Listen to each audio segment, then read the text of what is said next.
The story of Tang. Today, we will present to you a story of a controversial legendary figure in Chinese history. According to Chinese custom, the last name is put first and first name last. Let's start. In 36 BC, a large crowd gathered on a busy street in Chang'an, modern-day Xi'an, the imperial capital of Han Dynasty. People stood on tiptoe, craning their necks toward a tall wooden pole erected in the middle of the street.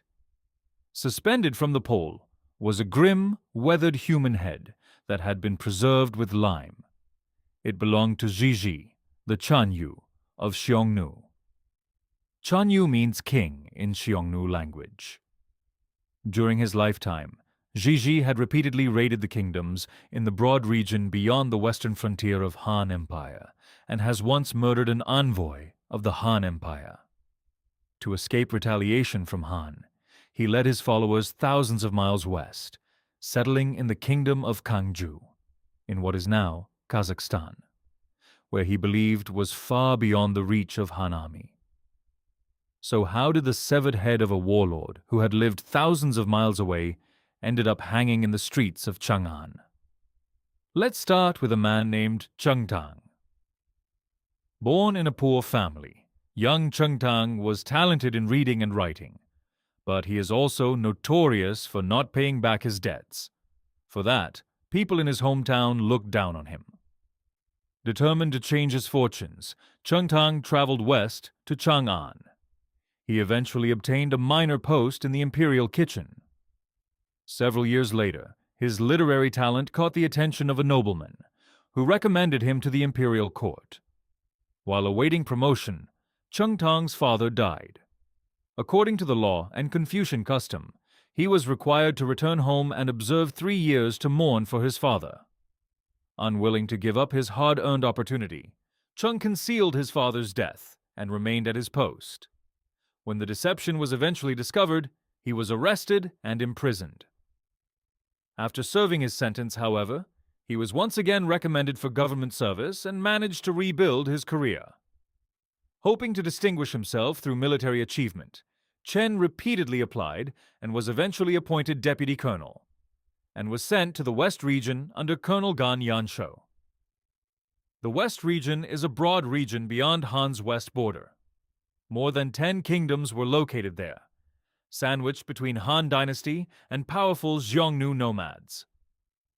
Around 36 BC, Tang and Gan Yanshou arrived at the Han fortress in the West region. Soon after they have assumed post, envoys from several small kingdoms came to plead for help. They reported that Zhiji, the Chanyu of Xiongnu, had established a fortified fortress in the kingdom of Kangju. From there, he frequently launched raids against neighboring states, plundered their lands, and forced them to pay tribute. After assessing the situation, Tang concluded that Zhiji has become a serious threat to the Han Empire. Moreover, Zhiji had previously murdered Guji, the Han envoy, a grave insult to Han authority. Before Zhiji grew too powerful to defeat, Chen argued Han should launch an immediate campaign to defeat him. Gan agreed with Chen's assessment and proposed to submit a memorial to the emperor requesting permission to attack. Tang, however, objected, stating, "You and I both know the civil official in the court will disapprove such a costly military expedition since Kangju lays thousands of miles away." How far away is Kangju? Let's say to its west was Parthian Empire. The famous Roman-Parthian War that killed Roman General Crassus occurred less than 20 years before Chen entered the West region. Gan hesitated. Then, as fate would have it, he fell seriously ill. Seizing the moment, Tang took an extraordinary dangerous step. Acting on his own authority, he forged an imperial edict and ordered the mobilization of Han forces together with troops summoned from 15 kingdoms of the West region. Together, more than 40,000 soldiers assembled for the campaign. Forging an imperial decree was one of the gravest crimes imaginable under Han law. It was punishable by death and could even implicate the offender's family. When Gan learned what Cheng had done, he was horrified. He wanted to call the whole thing off. Tang, with his hand positioned on the hilt of his sword, eyes blazed with unwavering determination, bellowed at Gan. "The troops are already summoned. Do you want to dismiss them?" Gan eventually chose to go along. What gave Chen and Gan the confidence to launch such an audacious expedition was the remarkable military superiority of the Han army. Han crossbows, capable of striking targets at distances exceeding 150 meters, were among the most advanced weapons of the cold weapon era. Han soldiers also carried well-forged sabers. On the other hand, Xiongnu's weapons were much lighter and weaker to ensure the high mobility of their renowned cavalry. The coalition army crossed the rugged Pamir Plateau and advanced toward Kangju. During the march, the expedition rescued a kingdom from several thousand Kangju cavalry. They have safely returned 470 captured civilians and distributed captured horses, cattle, and sheep among the army as provisions for the campaign. After several days of matching, they finally entered eastern Kangju. From a friendly Kangju nobleman, Cheng obtained valuable intelligence about the fortress Jiji had built, including its layout, defenses, and troop deployments. Before long, the expeditionary force arrived outside Jiji Fortress, near present-day Taraz in Kazakhstan. After a few unfruitful diplomatic exchanges, the battle began. Over 100 Xiongnu horsemen charged toward the Han camp. Han soldiers calmly raised their crossbows and took aim. The cavalry quickly withdrew. At the signal of the war drums, Gan and Cheng ordered a general assault. Han and allied troops advanced from all sides, surrounding Jiji Fortress. Shield-bearers led the attack, followed closely by crossbowmen who shot arrows up towards the defenders on the walls. The defenders answered with a hail of arrows from behind the wooden palisade, inflicting considerable casualties on the attackers. In response, the Han troops gathered bundles of firewood and set the wooden defenses ablaze. That night, several hundred Xiongnu cavalry attempted to break out of the fortress under cover of darkness. They were all shot down dead by the Han crossbow soldiers.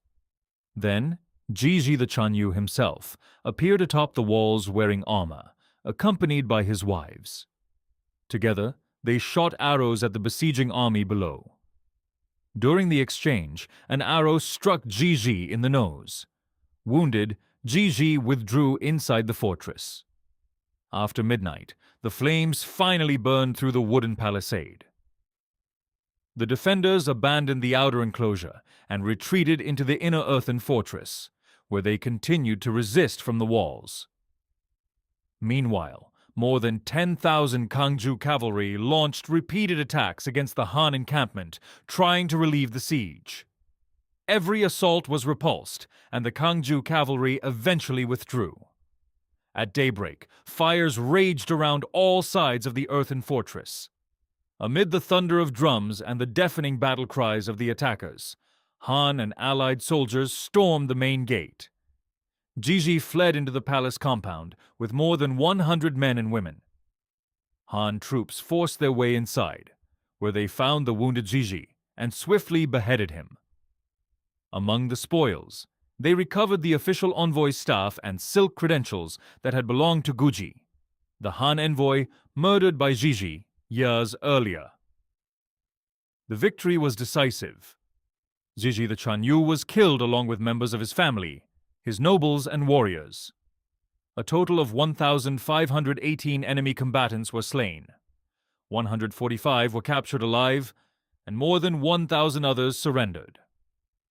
Tang ordered that most of the captured treasure be distributed among the kings of the 15 foreign states that had joined the expedition, rewarding them for their support.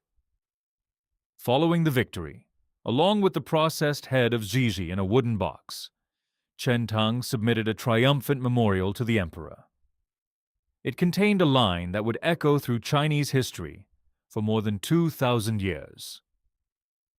Those who openly offend the mighty Han, however distant they may be, shall be punished. The emperor was overjoyed by the news. Many civil officials, however, fiercely opposed rewarding Tang and Gan Yanshou. They argued that Chen had committed a capital crime by forging an imperial decree. At most, they said, his military achievement justified sparing his life, not rewarding him. To honor him, they warned, would encourage future generals to ignore imperial authority and undermine the laws of the empire. One of the most outspoken critics was Quang Heng. Born into poverty himself, he was famous for the story that as a child he drilled a hole through walls so he could study by the neighbor's candlelight. This story is celebrated in traditional Chinese culture as an example of diligence. By the time he rose to high office, Quang Heng had become known for his uncompromising devotion to rules and legal procedure. He remained one of Chen's most determined opponents. Fortunately, others at the court defended Tang and Gan Yanshou. They cited the ancient principle in the art of war that a commander conducting a distant campaign must be free to respond to rapidly changing circumstances without waiting for imperial decree. They further argued that Chen and Gan had destroyed one of Han China's most dangerous enemies and returned with abundant spoils of war without costing imperial treasury a coin. To deny them recognition, they warned, would discourage future soldiers from risking their lives in service of the empire. The emperor chose a compromise. He granted each colonel a modest reward, one slightly elevated position, and a mild noble title, but nothing approaching the extraordinary honors that many believed their victory deserved. When a new emperor ascended the throne, Quang Heng once again brought formal charges against Tang, stating that Chen has stolen spoils from Jiji fortress during the campaign. As a result, Chen was dismissed from his post. Later, Chen submitted a memorial to the throne, alleging that the crown prince whom the king of Kangju had sent to the Han court as a hostage was a fake one. However, the official investigation has proved that the hostage is truly the king's biological son. Tang was arrested, convicted of making a false accusation, and sentenced to death. At this critical moment, an official Guyong came to his defense. Guyong was the son of Guji, the Han envoy whom Jiji the Chanyu had murdered years earlier. Emperor ultimately spared Cheng's life. He stripped Cheng of all official rank, reducing him to the status of a commoner. Despite his disgrace, Tang's talents were difficult to ignore. The Grand General Wang Feng later appointed him as a senior staff officer. In the general's headquarters, official documents and military correspondence were entrusted to Chen for review and decision. Even though Chen did an excellent job there, his greed got the best of him, and an accusation of him accepting bribes has cost him his position once more. Later, by merely making a casual comment to a friend on a construction project, Chen was accused of spreading false rumors. The emperor ordered Tang to exile at Dunhuang, a frontier town connecting Han Empire with the West region. Not long after he has arrived there, the magistrate of Dunhuang suggested that it is inappropriate to station him on the frontier, as his military reputation is known throughout the foreign kingdoms. What he implied was that, as a well-known national hero, Tang should not live a destitute life in this sensitive border town. Cheng was then transferred to another location. Later, thanks to officials who spoke in his defense, Tang was finally permitted to return to the capital. He spent his remaining years in Chang'an, where he eventually passed away. For more than 2,000 years, historians have remained divided over Tang. Some criticize him as an impulsive man who disregarded rules, pursued personal gain, and lacked the refinement expected of a gentleman official. Others regard him as one of the Han Dynasty's greatest soldier scholars, a man of exceptional intellect, unwavering determination, and extraordinary courage, whose achievements became a source of pride in Chinese history. Whatever judgment history may render, one fact is beyond dispute.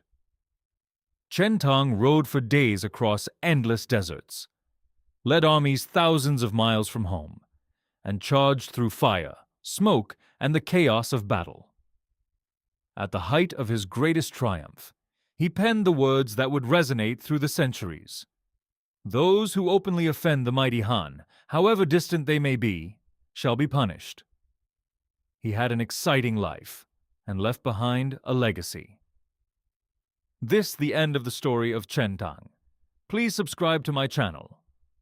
With your support, I will continue introducing you to more intriguing Chinese legendary characters in real history.